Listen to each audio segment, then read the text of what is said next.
નમસ્કાર, આપ જોઈ રહ્યા છો અપરાધ અને હું છું પંકજ. ભાવનગરના ભાલ તાલુકામાં બાવળના કાંટામાં ફસાયેલું એક રક્તરંજિત સત્ય ઉપસીને બહાર આવ્યું.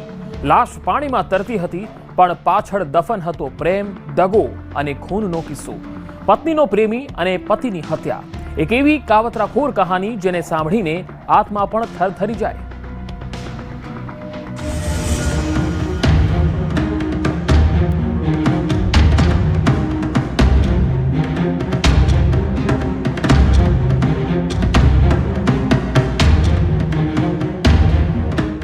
ખેતા ખાટલી ગામ, ભાલ, ભાવનગર. બાવળના કાંઠમાં ભરાયેલ પાણીમાંથી મળી લાશ. કેટલાક લોકોને પાણીમાં તરતી લાશ જોવા મળતા તુરંત પોલીસને જાણ કરવામાં આવી હતી અને પોલીસનો કાફલો ખેતા ખાટલી ગામે આવી ચઢ્યો અને પાણીમાં તરતી લાશને બહાર કાઢવામાં આવી હતી. મૃતકના શરીર પર ઈજાના નિશાનો. પોલીસે જ્યારે લાશ બહાર કાઢી તો મૃતકના શરીર પર તીક્ષ્ણ હથિયારથી ઘાના નિશાન જોવા મળ્યા, જેથી મોત કોઈ આકસ્મિક નહીં પરંતુ સુનિયોજિત કાવતરું હોવાનું પોલીસ માની રહી હતી. જો કે લાશ કોની હતી તે અંગે માલુમ ન હતું, પરંતુ પોલીસે મૃતદેહ પોસ્ટમોર્ટમ માટે હોસ્પિટલ ખસેડ્યો અને તપાસનો ધમધમાટ તેજ કર્યો હતો. લાશને જોતા તેના શરીરે ગળાના ભાગે અને જે છાતીના ભાગે તીક્ષ્ણ હથિયારના ઘા હતા અને આ જે મૃત્યુ જનાર વણ ઓળખાયેલો હોય, જેથી તમામ પોલીસ સ્ટેશનના જે વોટ્સઅપ પર આ ફોટો મોકલવામાં આવ્યા અને બાતમીદારોને કામે લગાવતા તેની ઓળખ વિધિ થઈ અને જેમાં ભાવનગરના સિંધુનગરમાં આવેલ રસાલા કેમ્પમાં રહેતો મૃતક કમલેશ તુલસીભાઈ દુધિયાની હોવાનું જાણવા મળ્યું, જેના પરિવારજનોનો સંપર્ક કરી તેઓની પૂછપરછ હાથ ધરાઈ અને એક મહત્વની વાત પોલીસના ધ્યાને આવી. કમલેશભાઈ તુલસીભાઈ સિંધી હોવાનું ખુલવા પામેલ, જેથી આ જે છે તેના વાલી વારસને બોલાવવામાં આવ્યા અને આ મૃત્યુ જનાર જે છે તે પરણિત હોય તેવાના ધર્મપત્ની મમતાબેનને બી બોલાવવામાં આવ્યા અને અલગ અલગ રીતે પૂછપરછ કરવામાં આવી. મૃતક કમલેશની પત્નીના અન્ય પુરુષ સાથે સંબંધ. પોલીસના દાવા મુજબ આખો મામલો મૃતક કમલેશની પત્ની મમતાની આસપાસ ગુમરાયા કરતો હતો અને તેની સઘન પૂછપરછ કરતા આખા મામલાનો ભાંડો ફૂટ્યો હતો અને એ રાજ પણ બહાર આવ્યો જે કમલેશની મોત પાછળ છુપાયેલો હતો. મમતાની ચાહત પતિ નહીં, પ્રેમી. પોલીસના દાવા મુજબ મૃતક કમલેશની પત્ની મમતા તેના જ વિસ્તારમાં રહેતા અમર નામના વ્યક્તિને ચાહવા લાગી હતી અને બંને વચ્ચે સંબંધો પણ બંધાયા હતા. આ વાતની જાણ પતિ કમલેશને થઈ ગઈ હતી, જેને લઈને બંને પતિ પત્ની વચ્ચે અવારનવાર ઝઘડા થયા કરતા હતા, જેથી પત્ની મમતાએ પતિને કાયમ માટે હટાવવા બનાવ્યો પ્રેમી સાથે મળી પ્લાન અને પ્રેમી અમન કેવલાણીએ મદદ લીધી અન્ય મિત્ર અમિત શર્માની. કે આ મમતાને અમન સાથે લગ્ન કરવા હોય અને આ મરણ જનાર આડખીલી હોવાનું ખુલવા પામેલ અને આ મમતા એ આજે અમનને એમ જણાવ્યું કે આજે કમલેશ દૂર થઈ જાય તો હું તારી સાથે લગ્ન કરીશ. આ શબ્દ, આ એક શબ્દને લઈને અમને પોતાની પ્રેમિકા મમતાના શબ્દોને સાકાર કરવા માટે પ્લાન ઘડ્યો હતો.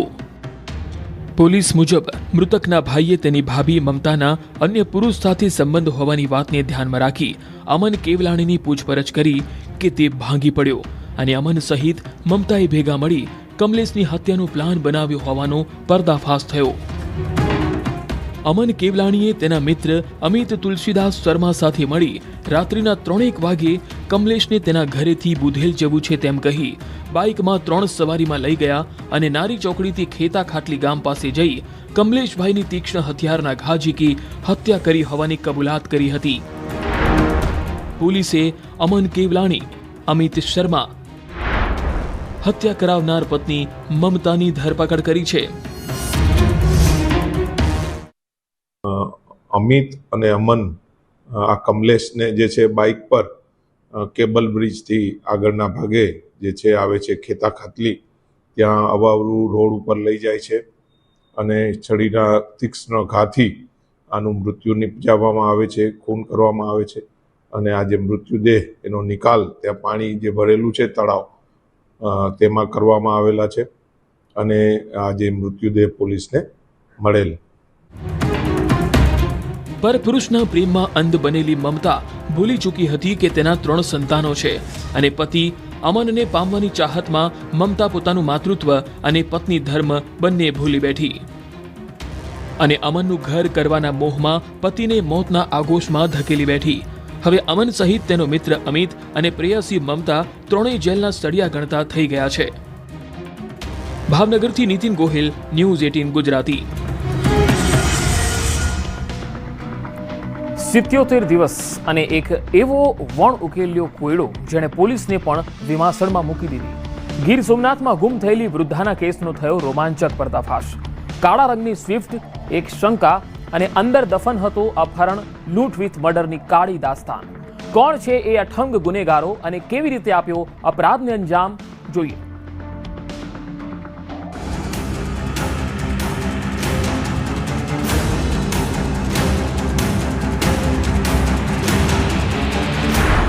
એક કોયડો ઉકેલાયો 77 દિવસે. ગુમ વૃદ્ધાની સાથે અપહરણ અને લૂંટ વિથ મર્ડરની વારદાત.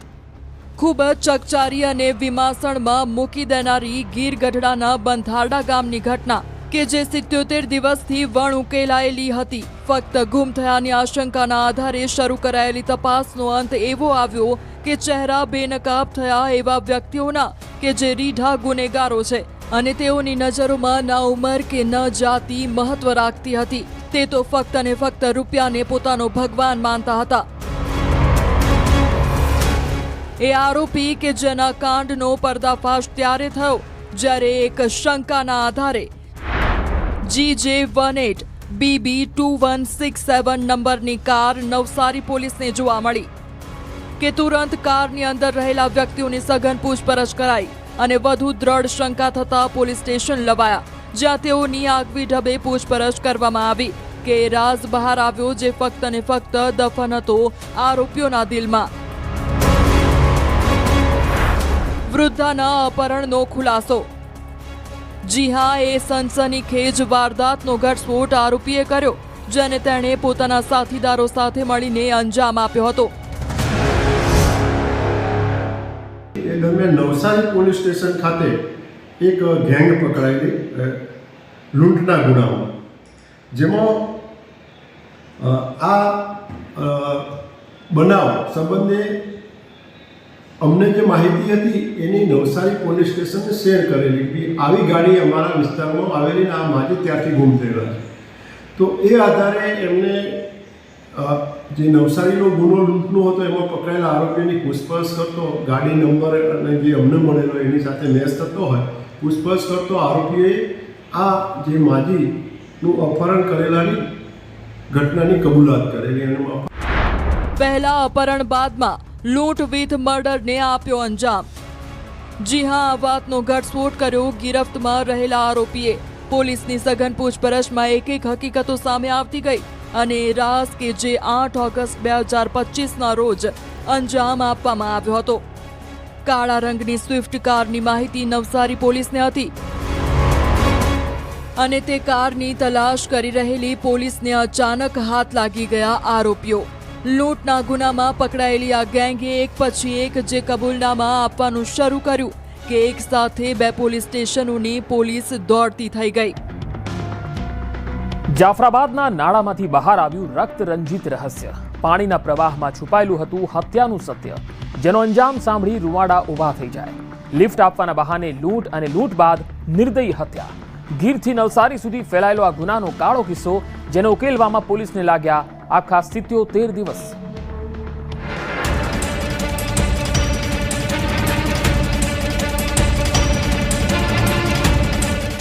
જાફરાબાદ અહીં આવેલા કડિયારી પાસેના અવાવરૂ નાળા નજીક પોલીસે તપાસ શરૂ કરી.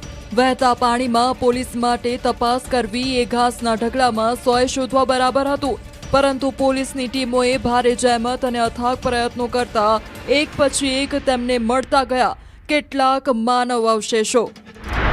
જી હા, પાણીમાંથી મળ્યા માનવ અવશેષો, જે તમામને એકઠા કરવામાં આવ્યા. ખોપડી, કરોડરજ્જુનો ભાગ, પાંસળીઓ, થાપાનો એક ભાગ સહિત અન્ય અવશેષો મળી આવ્યા. પરંતુ સવાલ એ હતો કે આ માનવ અવશેષો કોના હતા? શું ખરેખર એ વ્યક્તિના હતા કે જે કેટલાય દિવસોથી ગુમ હતા, કે પછી અન્ય કોઈના? સવાલો એક પછી એક ઊભા થઈ રહ્યા હતા. પરંતુ આ તરફ ગીર ગઢડાના બંધારડા ગામના વયોવૃદ્ધ જીવીબહેન રામભાઈ બાબરિયા ગુમ હતા, જેઓની તલાશ ચાલી રહી હતી અને આ અંગેની જાણ અન્ય પોલીસ સ્ટેશનોમાં પણ કરી દેવામાં આવી હતી. પોલીસ તપાસ મુજબ 8 ઓગસ્ટ 2025ના રોજ જીવીબહેન અને તેમનો દીકરો મેપાભાઈ બાબરિયા બેંકમાંથી 1200 રૂપિયા ઉપાડવા માટે ગયા હતા, પરંતુ રસ્તામાં ટ્રેક્ટર લઈને પુત્ર તે ખાલી કરાવવા ગયો હતો અને જીવીબહેન ચાલતા જઈ રહ્યા હતા કે આ દરમિયાન કાળા રંગની એક સ્વિફ્ટ કાર તેમની નજીક આવી અને તેમને પોતાની ગાડીમાં લિફ્ટ આપવાના બહાને બેસાડ્યા હતા. કેટલાક અજાણ્યા ઇસમોએ એમને ગાડીમાં અપહરણ કરી અને લઈ ગયેલા. શરૂઆતમાં આ ઘટના બની ત્યારે આ અપહરણની કોઈ વાત નહોતી, એટલે આ બાબતે જાણવા જોગ મિસિંગ જાણવા જોગ ગીર ગઢડા પોલીસ સ્ટેશનમાં 12 તારીખે એમના સંબંધી દ્વારા એમના દીકરા દ્વારા આપતો 12/8 મિસિંગ જાણવા જોગ દાખલ કરેલી. ગીર ગઢડા પોલીસે તપાસનો ધમધમાટ તેજ કર્યો હતો અને કાળા રંગની સ્વિફ્ટ કાર શોધી રહી હતી. જો કે જંગલ વિસ્તાર હોવાથી વૃદ્ધાને જંગલી પ્રાણી ઉઠાવી ગયું હોવાની શંકા પણ પોલીસ વ્યક્ત કરી રહી હતી. તો તેને લઈને વન વિભાગ અને ગીર ગઢડાની પોલીસ સંયુક્ત રીતે તપાસ કરી રહી હતી, પરંતુ હાથ કશું જ નહોતું લાગ્યું. પરંતુ નવસારીમાં લૂંટના ગુનામાં સામેલ કાળા રંગની ગાડી સાથે આરોપીઓ પકડાયા અને તેઓની પૂછપરછ કરતા ખુલ્યો હતો રાજ વૃદ્ધા જીવીબહેનનો. વૃદ્ધા જ્યારે પોતાના ગામ બંધારા તરફ જતા હતા ત્યારે રસ્તામાં આરોપીઓ મળ્યા હતા અને તેઓને લિફ્ટ આપવાના બહાને કારમાં બેસાડ્યા હતા અને કારમાં વૃદ્ધા પાસેથી સોનાના દાગીના અને રોકડ રકમની લૂંટ ચલાવાઈ હતી. એટલું જ નહીં, આરોપીઓએ નિર્દયતાપૂર્વક જીવીબહેનનું માથું કારની સીટ સાથે ભટકાવી મોતને ઘાટ ઉતાર્યા હતા અને મૃતદેહને ગાડીની ડેકીમાં રાખી જાફરાબાદની એક વાવરું સ્થળ નજીક આવેલ નાળામાં ફેંકી ફરાર થઈ ગયા હતા. કંકાલમાં મળી આવ્યું કિચન.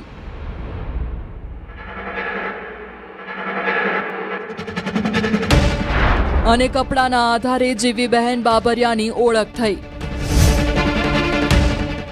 ફક્ત કંકાલ હોય અને ખરેખર આઈડેન્ટિફાઈ કરવા માટે સાયન્ટિફિકલી DNA ટેસ્ટ કરાવવો જરૂરી હોય, એટલે અમે જાફરાબાદ પોલીસ સ્ટેશનના સંકલનમાં રહી અને એમના જે મરણ જનારના અને એમના દીકરાઓના DNA મેચ કરાવેલા. એટલે DNA મેચ થતો એ લાશ આ જીવીબેન જે અહીંથી 8 ઓગસ્ટ 2025ના રોજ જે ગુમ થયેલા હતા એમની લાશ હોવાનું પ્રસ્થાપિત થયું. મૃતક વૃદ્ધા અને પુત્રના DNA ટેસ્ટ કરાવાતા મેચ થયા. પોલીસે વૃદ્ધા જીવીબહેનનું કંકાલ છે કે કેમ તેની તપાસ માટે DNA ટેસ્ટ કરાવ્યા હતા, જે મૃતક વૃદ્ધા અને મેપાભાઈના DNA સાથે મેચ થયા હતા, જેથી કંકાલ જીવીબહેનનું હોવાનું ફલિત થયું હતું. આ મામલે મહેશ સોલંકી, કલ્પેશ ભાવેશભાઈ મકવાણા, મનીષ અશોક સોલંકી, રામ ઉર્ફે કાળિયો, એક બાળ કિશોર સહિતનાઓના નામ બહાર આવ્યા હતા. પોલીસ તપાસ મુજબ 2 આરોપીઓ જેમાં મહેશ અને કલ્પેશ હાલ નવસારી જેલમાં છે, જ્યારે એક આરોપી સહિત બાળ કિશોરને પોલીસે પકડી પાડ્યા છે. મહેશના વિરુદ્ધમાં 4 ગુના છે, એમાં લૂંટ, મારામારી વગેરે પ્રકારના ગુના છે. જે બીજો આરોપી છે કલ્પેશના વિરુદ્ધમાં 7 ગુના છે, એમાં સુરત શહેરમાં છે, ભાવનગર જિલ્લામાં પણ એના ગુના છે, એમાં પણ ગંભીર પ્રકારના ગુનામાં અપહરણ અને વાહન ચોરી એવા પ્રકારના ગુના છે. અન્ય જે આરોપીઓ છે એને આરોપીઓની જે ધરપકડ કરી અને એનું આધાર કાર્ડ આધારે નામ આધારે એનું સર્ચિંગ અને અન્ય ગુનાહિત ભૂતકાળ વિશે તપાસ કરવામાં આવી રહી છે. પોલીસ સૂત્રો મુજબ આ પ્રકરણમાં સંડોવાયેલા તમામ શખ્સો રીઢા હિસ્ટ્રી શીટર હોય અને તેમનો આ પ્રકારનો મુખ્ય બિઝનેસ રોડ રસ્તા પરથી પસાર થતા લોકોને લિફ્ટ આપવાનું જણાવી ગાડીમાં અપહરણ કરી લેવું અને તેમની પાસેના દાગીના રોકડ લૂંટ ચલાવી લોકોની હત્યા કરી નાખતા હોવાનું જાણવા મળ્યું છે. આમ 12 ઓગસ્ટના રોજ જીવીબહેન ગુમ થયાની જાણ પોલીસ સ્ટેશનમાં કરવામાં આવી હતી અને 1 સપ્ટેમ્બરે જીવીબહેનનું કંકાલ અને કપડાં મળી આવ્યા હતા, જે બાદ પોલીસે તે અવશેષોના આધારે DNA ટેસ્ટ કરાવ્યા હતા અને અંતે 77 દિવસ અપહરણ અને લૂંટ વિથ મર્ડરનો ગુનાનો ભેદ ઉકેલતી પોલીસે અપરાધીઓના ચહેરા બેનકાબ કરી દીધા.